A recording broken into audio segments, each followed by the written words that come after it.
आज प्रातः वंदनीय परम पूज्य गुरुदेव के अवतरण दिवस के अवसर पर आप सभी साक्षी मित्रों का अंतर हृदय से स्वागत करता हूं और अपने प्राणों का प्रेम अंतर हृदय से अर्पित करता हूं। वास्तव में प्रातः वंदनीय परम पूज्य गुरुदेव के चरणों में बैठकर मैंने सबसे महत्वपूर्ण सत्य यही जाना, सच्चा सद्गुरु वही है जो पंचकोशीय शरीर और मन की सीमाओं से परे रहकर भी इस शरीर में उपस्थित रहता है।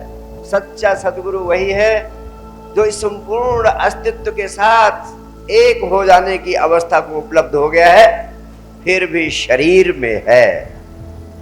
सच्चा सद्गुरु वही है जो सुखे दुखे समो भूत्वा लाभा लाभो जय जयो, सुख में दुख में हानि में लाभ में जय में पराजय में मान में अपमान में एक जैसा बना रहता है। वास्तव में ऐसे संबुद्ध सद्गुरु स्वामी सुदर्शनाचार्य को पाकर जिस सौभाग्य का अवसर मुझे मिला, उसने मुझे नया जीवन उपलब्ध करा दिया। इसीलिए मैं कहता हूं कि स्वामी सुदर्शनाचार्य के गर्भ से ही मैं पैदा हुआ हूं, क्योंकि उसके बाद ही मुझे नया जीवन प्राप्त हुआ। वो जीवन प्राप्त हुआ जिसके माध्यम से मैं आप सारे मित्रों का सहयोग कर पा रहा हूं। आप सबके भीतर एक नया हंसता हुआ मनुष्य पैदा करने का सपना देख रहा हूं और मुझे अपने सद्गुरु पर भरोसा है कि आपके माध्यम से इस संपूर्ण पृथ्वी पर नया हंसता हुआ मनुष्य पैदा करने का मेरा सपना अवश्य पूरा होगा, अवश्य पूरा होगा, अवश्य पूरा होगा। वास्तव में सच्चे संबुद्ध सद्गुरु को प्राप्त कर लेना एक बहुत बड़ा अवसर है, एक बहुत बड़ी उपलब्धि है, क्योंकि आपका काम बहुत आसान हो जाता है। सद्गुरु को जो विराट संपदा प्राप्त होती है, उस संपदा को बड़ी आसानी से आप प्राप्त कर सकते हैं अगर संबुद्ध सद्गुरु के सानिध्य में होने का अवसर आपको उपलब्ध हो गया है। अगर आप यह अवसर ना चूके, हालांकि अधिकांश लोग चूक जाते हैं, सौभाग्यशाली हैं वे लोग जो संबुद्ध सद्गुरु के सानिध्य में होने का अवसर पा जाएं और फिर उस अवसर को चूके नहीं। क्यों? ये बहुत बड़ा अवसर क्यों है? इसलिए है कि इस जीवन की विराट संपदा जिससे आपको नया जीवन मिल सकता है, परम शांति परम आनंद के रूप में परमात्मा ही मिल सकता है, वो संपदा मिल सकती है जिसके सामने संसार की सारी संपदा फीकी रह जाती है। और वो संपदा आपको सिर्फ सद्गुरु के पास आते जाते रहने से, उसके समीप उपस्थित होने से मिलने लगती है, जो कि अनंत काल तक तपस्या करने, साधना करने और तरह तरह की यंत्रणाएं सहने के बाद भी योगियों को नहीं मिलती है। वह संबुद्ध सद्गुरु के सानिध्य में उपस्थित होते रहने से मिलने लगती है। सिर्फ एक चीज की आवश्यकता है कि अगर आपके प्राणों में संबुद्ध सद्गुरु के प्रति बेशर्त प्रेम और बेशर्त समर्पण का भाव पैदा हो जाए, तो सद्गुरु की संपदा अपने आप आपके भीतर प्रवाहित होने लगती है। अपने आप सद्गुरु की ऊर्जा शक्तिपात के माध्यम से आपको उपलब्ध होती रहती है और इस शक्तिपात के लिए कोई साधना नहीं करनी पड़ती। सिर्फ सद्गुरु के प्रति बेशर्त प्रेम और बेशर्त समर्पण का भाव हो जाए। अब प्रश्न उठता है कि ये बेशर्त प्रेम और बेशर्त समर्पण का भाव कैसे हो? यही तो कठिन है, लेकिन मैं आपको वो कुंजी देना चाहता हूं जिससे बेशर्त प्रेम और बेशर्त समर्पण का भाव आपके भीतर पैदा हो सकता है। उसकी कुंजी सिर्फ ये है कि समुद्ध सद्गुरु तो वही है जो आपके प्रति बेशर्त प्रेम और बेशर्त समर्पण के भाव से भरा है।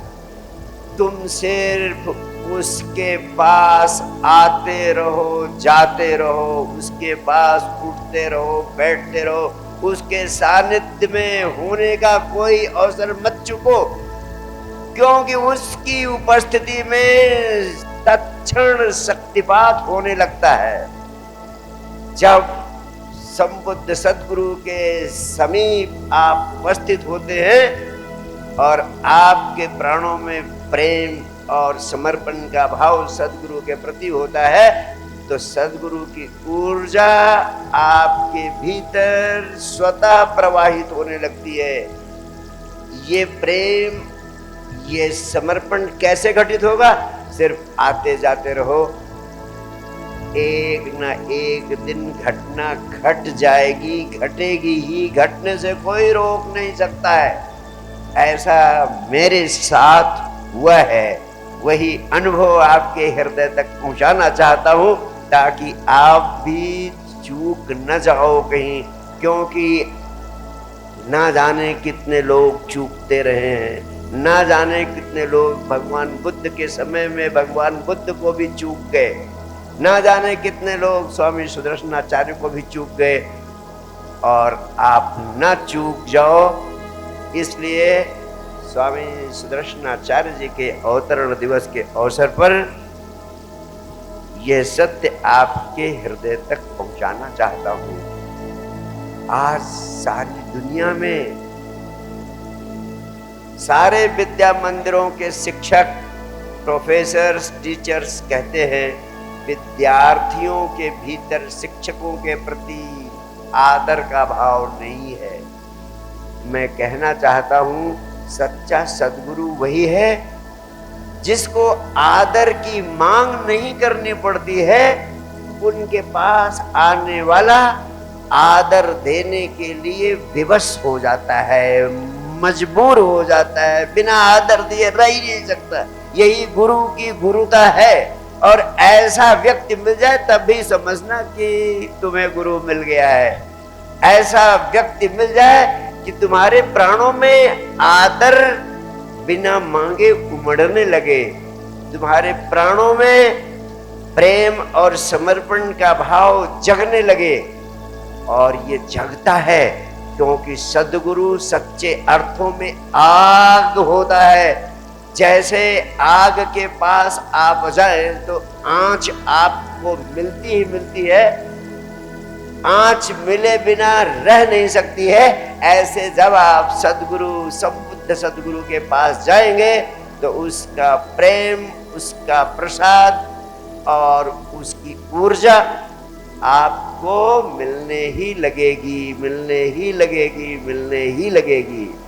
परम पूज्य गुरुदेव का एक महत्वपूर्ण वचन आज आपको याद दिलाना चाहता हूँ। वे जब भी मैं मिलता था हमेशा कहते थे, तनाव मुक्त होकर आनंद भाव से जीना शुरू कर दो। इतना ही मेरा संदेश है, इतना ही मेरा अध्यात्म है, इतना ही मेरा धर्म है। और कहते थे यहीं से धर्म और अध्यात्म की साधना शुरू करो। और मैं पूछता था कैसे संभव है गुरुदेव? तो कहते थे हमेशा याद रखना, जिंदगी सिर्फ एक नाटक है, सिर्फ एक खेल है। अगर तुम जिंदगी को खेल बना लो, अगर तुम जिंदगी को खेल बना लो, तो खेल खेल में मैं तुम्हें परमात्मा उपलब्ध करा दूंगा। खेल खेल में परमात्मा उपलब्ध करा दूंगा। न तपश्चर्या, न साधना, न पूजा, न पाठ, न मंत्र, न माला। सिर्फ कहते थे जिंदगी को खेल बनाने की कला सीख लो और गहनता से सोचें। वास्तव में भगवान राम के जीवन का भी यही संदेश है। इसीलिए उन्होंने क्या क्या नहीं झेला जिंदगी में, लेकिन सबको उन्होंने रामलीला का रूप दे दिया। हम कहते हैं रामलीला यानी राम के जीवन का खेल। हम कृष्ण के जीवन को कृष्ण लीला ही कहते हैं। जब राम के जीवन के बड़े बड़े काम सिर्फ लीला हैं, जब कृष्ण के जीवन के इतने बड़े बड़े काम सिर्फ लीला हैं, तो तुम्हारे जीवन के काम जिन्हें तुम इतने बड़े बड़े मान लेते हो, वो भी तो खेल से ज्यादा, लीला से ज्यादा कुछ भी नहीं है। सिर्फ खेल है, सिर्फ लीला है। और मैं आपसे कहना चाहता हूं, अगर ये सत्य आपकी समझ में आ जाए तो बहुत बड़ी क्रांति, बहुत बड़ा विस्फोट आपके जीवन में अभी यहीं इसी क्षण पैदा हो सकता है। जिन्होंने जाना, जिन्होंने पाया, उन सब ने चीख चीख कर यही कहा, लेकिन कैसे हम जिंदगी को खेल मान लें, जबकि हम जिंदगी को महाभारत के रूप में जीते हैं। हर आदमी की जिंदगी एक युद्ध है। समझदार हैं वह लोग जो महाभारत के युद्ध को भी खेल बना लेते हैं। तुम अपनी जिंदगी के छोटे छोटी लड़ाइयों को भी खेल बना सकते हो। और खेल बनाने का एक राज है। तुम जिंदगी में जितने काम करते हो, जो भी काम करते हो, अगर तुम जिंदगी के कामों को खेल बना लो, कामों का बोझ न रह जाए, बल्कि जिंदगी के काम खेल बन जाएं, तभी जीवन एक खेल हो सकता है, अन्यथा जीवन एक खेल नहीं हो सकता। तो जिंदगी के जो तुम काम करते हो, कैसे खेल बन सकते? संपूर्ण गीता में भगवान कृष्ण ने यही विज्ञान अर्जुन को दिया कि कैसे तुम जीवन को खेल बना सकते हो, कैसे जिंदगी के काम खेल बन सकते हैं। अभी कुछ दिन पहले एक प्रोफेसर साहब ने मुझसे बड़ी महत्वपूर्ण बात पूछी। उन्होंने कहा, गुरुदेव, साइंस टेक्नोलॉजी का युग है, आर्टिफिशियल इंटेलिजेंस की एज है, इसमें हमेशा जल्दबाजी रहती है, भाग दौड़ रहती है, अतिशय व्यस्तता रहती है, और इतने अति व्यस्त जीवन में आप कहते हैं ध्यान करें, भीतर की शांति को अनुभव करें। तो भीतर की शांति को अनुभव करने का तो कोई मौका ही नहीं मिलता, उसके लिए तो समय ही नहीं निकालता। जिंदगी में इतनी भाग दौड़ है, इतनी व्यस्तता है, इतना तनाव है, आधे घंटे, एक घंटे की फुर्सत निकालने का भी अवसर नहीं है।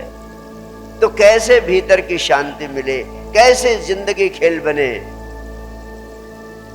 वास्तव में मैं आपसे इस संबंध में वही बात कहना चाहता हूं जो मैंने प्रोफेसर साहब से कही।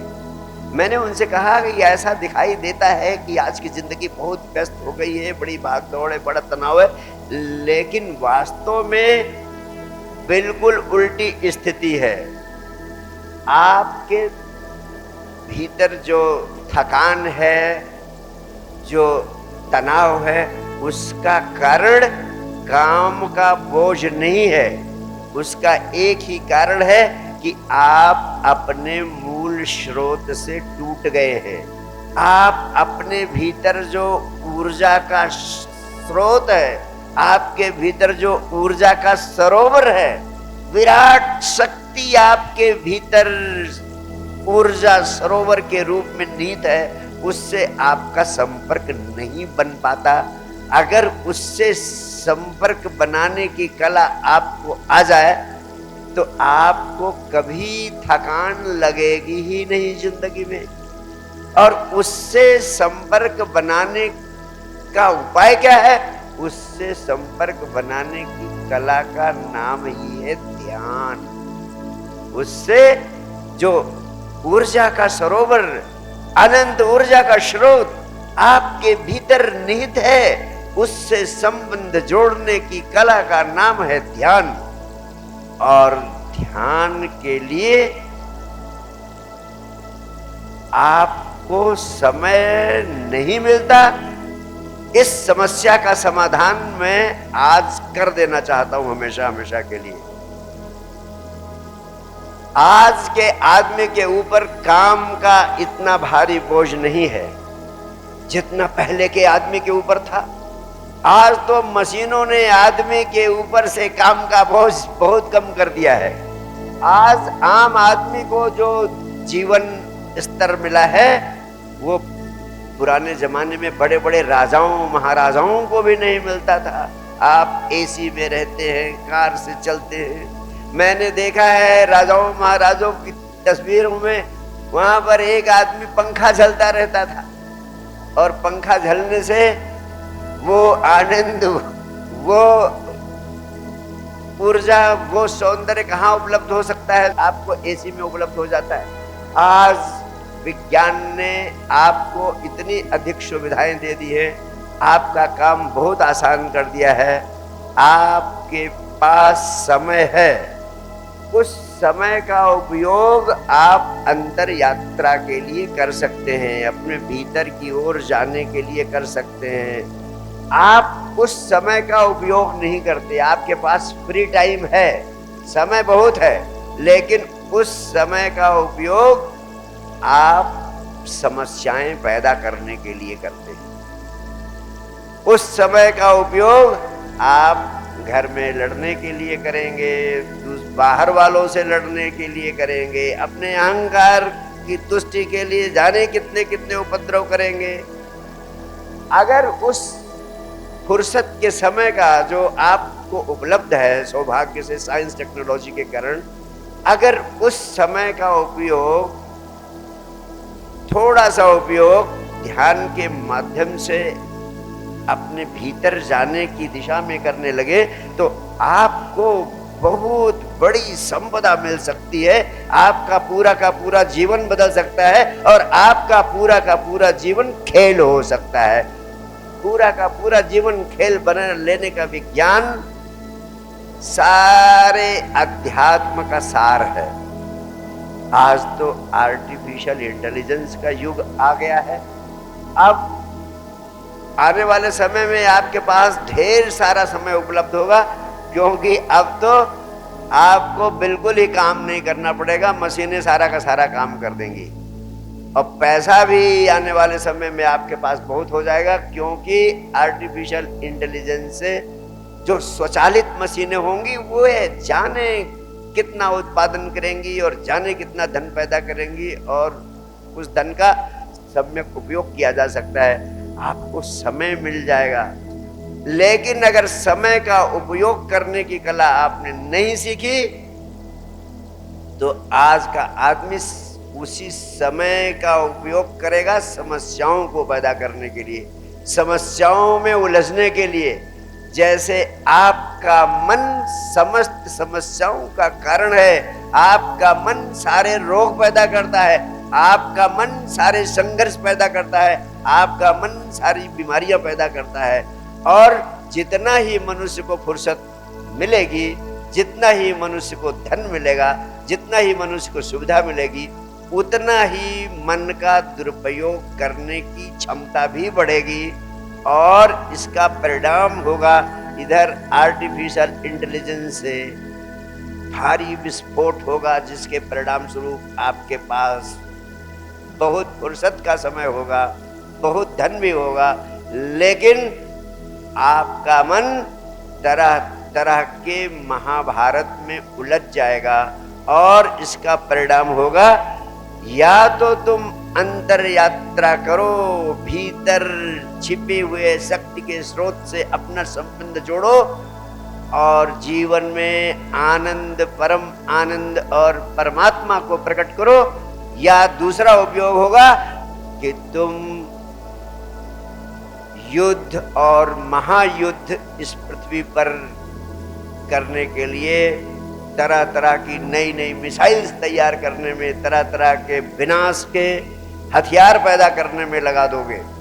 और मैं आपसे कहना चाहता हूं, अगर आपने अंतर यात्रा नहीं शुरू की, मनुष्यता ने अंतर यात्रा नहीं शुरू की, तो ये सारी पृथ्वी विनाश के कगार पर खड़ी है आज की डेट में। इसमें कोई संदेह नहीं है।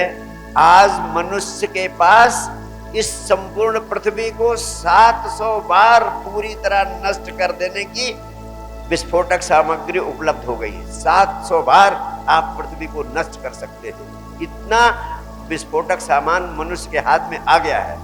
तो अगर मनुष्यता ने अपने भीतर की यात्रा नहीं शुरू की, जो भगवान कृष्ण और अष्टावक्र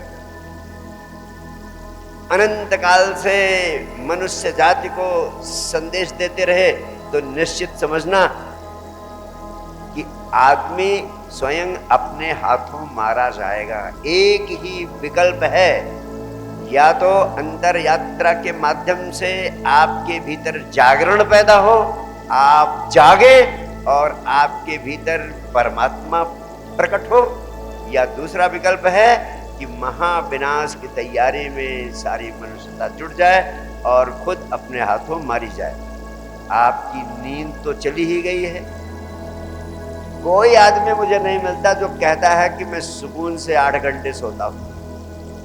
अच्छी नींद सबकी जा चुकी है। अच्छी नींद के जाने का कारण क्या है? मशीनों ने आपको शारीरिक श्रम से, शारीरिक काम से मुक्त कर दिया। आपका सारा शारीरिक काम मशीनें करने लगी। अब शरीर को गहरी नींद के लिए श्रम करना जरूरी है। बिना परिश्रम किए शरीर गहरी नींद में नहीं जा सकता है, लेकिन वह आपको उपलब्ध नहीं है। इसलिए आखिर नींद है क्या? वास्तव में नींद आपकी ऊर्जा को भीतर ले जाने का, अंतर यात्रा का प्राकृतिक माध्यम। प्रकृति आपको अपने भीतर ले जाती है नींद के माध्यम से। और जब आप 7-8 घंटे की गहरी नींद लेकर उठते हो, तब आपको लगता है कि मुझे नया जीवन मिल गया। अगर वही 8 घंटे की नींद ना मिले आपको, तो नया जीवन नहीं मिल सकता। और वह नींद अब धीरे धीरे गायब होती जा रही है। उस नींद को पैदा करने के लिए एक ही औषधि है। उस औषधि का नाम है ध्यान, ध्यान, ध्यान। और ध्यान का विज्ञान मैं पूरे प्राणों से आपको उपलब्ध कराने की चेष्टा करता हूं। और अब तो बार बार मेरे प्राणों में यही बात बड़े जोरों से आंदोलित होने लगी है कि सारी पृथ्वी पर अगर ध्यान का विराट आंदोलन नहीं चलाया गया, तो मनुष्य को इस पृथ्वी पर जिंदा रहने का अवसर नहीं मिलेगा। सारी मनुष्यता बहुत जल्दी मारी जाने की स्थिति में पहुंचने वाली है। तो मेरा आपसे कहना है कि परिस्थितियों का समय न होने का बहाना ना लें। मैं आपसे हृदय खोल कर कहना चाहता हूं, ध्यान के लिए समय की नहीं, समझ की जरूरत है। किस चीज की जरूरत है? समझ की। समय की बिल्कुल कोई जरूरत नहीं है। ध्यान का अर्थ है जो भी काम आप कर रहे हैं 24 घंटे में, उन सारे कामों को ध्यान पूर्वक करने लगे, तो ध्यान की विराट क्रांति पैदा हो जाएगी। आपके काम करने की गुणवत्ता बदल जाएगी। अगर ध्यान पूर्वक आप उन्हीं कामों को करेंगे और ध्यान पूर्वक कामों को करने की कला को सीख लेंगे, तो अलग से आपको ध्यान के लिए कोई समय लगाने की आवश्यकता ही नहीं, कोई जरूरत ही नहीं है। कोई माला मंत्र जपोगे तो उसके लिए समय की जरूरत पड़ेगी, कोई पूजा पाठ करोगे तो उसके लिए भी समय की जरूरत होगी, लेकिन ध्यान के लिए तो अलग से किसी समय की जरूरत ही नहीं है। जो काम कर रहे हो उसी को ध्यान पूर्वक कर सकते हो। अगर उसी को ध्यान पूर्वक करने लगो तो तुम्हारा पूरा जीवन ही ध्यानात्मक हो जाएगा। जैसे खाना खाते समय होश पूर्वक खाना खाओ, सारा समय भोजन करने पर केंद्रित कर दो। इसके कई लाभ होंगे। पहली बात तो आपको ध्यान करने के लिए एक्स्ट्रा टाइम नहीं देना पड़ेगा। दूसरी बात, आपका भोजन ध्यान पूर्वक करेंगे तो बहुत आसानी से पच जाएगा। तीसरी बात, अगर ध्यान पूर्वक होश पूर्वक खाना खाएंगे, सारी चेतना खाना खाते समय खाने पे रहेगी, तो पक्का समझ लेना कि आप कम खाएंगे और आप अधिक खाने से होने वाली बीमारियों से भी वंचित हो जाएंगे। और जो ध्यान पूर्वक खाना खाता है, समझ लेना उसके लिए अन्नैव ब्रह्म, अन्न ही परमात्मा की अनुभूति बन जाता है, परमात्मा का अनुभव बन जाता है। इसीलिए ऋषियों ने कहा अन्नैव ब्रह्म। तुम ध्यान पूर्वक भोजन करने की कला को सीखो। हमने बहुत गहरे में ये संदेश देने की चेष्टा की, लेकिन हम उस संदेश को भूल गए। जब आप ध्यान पूर्वक कोई काम करते हैं तो आपकी एफिशिएंसी, आपकी कार्यकुशलता कई गुना बढ़ जाती है। और जब ध्यान पूर्वक आप काम करते हैं तो सबसे बड़ा लाभ ये होता है कि आपकी ऊर्जा नष्ट नहीं होती। आप कामों को करते हुए तरोताजा बने रहते हैं और काम करना काम का बोझ नहीं बनता, बल्कि काम करना खेल बन जाता है। इसलिए वो ध्यान आपको सिखा रहा हूं जिससे काम करना आपके लिए खेल बन जाए। और काम करने से नहीं, आपके एटीट्यूड से, आपकी दृष्टि से, आपकी समझ से थकान आती है। जब किसी कृत्य को काम के बोझ की तरह करने लगते हैं आप समझते हैं किसी भी कृत्य को करते समय आपको लगेगा कि ये काम करने जाना है मुझे, तो वह काम थकान देने लगता है। और काम के बोझ से स्वयं को मुक्त करने के लिए जब आप ध्यान पूर्वक काम के साथ ध्यान जोड़ देते हैं तो उस काम को करना आपके लिए खेल बन जाता है, आपको ताजगी महसूस होती है। इसीलिए मैं कहता हूं कृत्य के साथ ध्यान तो कृत्य बन जाएगा खेल, कृत्य के साथ गैर ध्यान तो कृत्य बन जाएगा काम का बोझ। अगर खेलने जाओ आप, उसको भी गैर ध्यान से, बेहोशी से खेलो तो खेलना भी बोझ बन जाता है। आपने देखा होगा बच्चे दिन भर दौड़ते रहते हैं, खेलते रहते हैं, दौड़ते रहते हैं और कभी नहीं थकते हैं। आप उसका आधा भी नहीं दौड़ते हैं और थक जाते हैं। क्यों? क्योंकि बच्चे खेल रहे हैं और आप काम के बोझ से जूझ रहे हैं। आने वाले समय में जब आपके पास आर्टिफिशियल इंटेलिजेंस के सफल हो जाने पर पर्याप्त मात्रा में समय उपलब्ध हो जाएगा, तब काम का एक ही आयाम बचेगा। अभी काम के दो आयाम हैं, एक आयाम है खेल और दूसरा आयाम है बोझ। जब काम का बोझ ही नहीं रहेगा तो आपके सामने सिर्फ एक उपाय है कि आप जीवन को खेल बना लें। अभी हम कहते हैं वर्क इज वर्शिप, कार्य ही पूजा है, कर्म करना ही सबसे बड़ा धर्म है और किसी पूजा की, किसी धर्म की जरूरत नहीं है। लेकिन जब काम ही नहीं रहेगा, आर्टिफिशियल इंटेलिजेंस पूरी तरह सफल हो गई और जो कि हो ही चुकी है लगभग, बस थोड़ा सा समय देखने के लिए आपको बाकी है। उस समय में आपके पास कोई काम नहीं होगा तो करोगे क्या?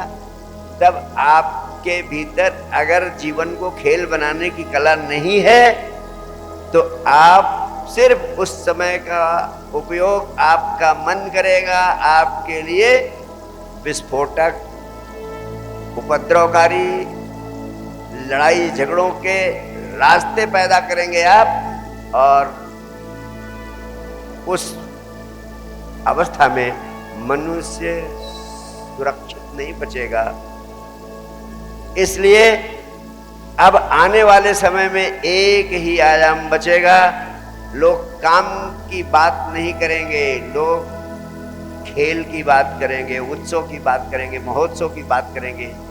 अगर आपको नृत्य नहीं आता, गीत नहीं आता, संगीत नहीं आता तो आप करोगे क्या? तब आप सिर्फ उपद्रव पैदा करोगे। इसलिए हंसना सीखो, नाचना सीखो, गीत गाना सीखो और कामों को बोझ नहीं खेल बनाना सीखो। और खेल बनाने की कला मैंने आपको अच्छी तरह समझा दी। अब तक का मनुष्य वर्क ओरिएंटेड रहा है और आने वाला समय आपको प्ले ओरिएंटेड बनाने वाला है। अब आपको खेल ओरिएंटेड होना पड़ेगा। वर्क ओरिएंटेड लाइफ का समय गया।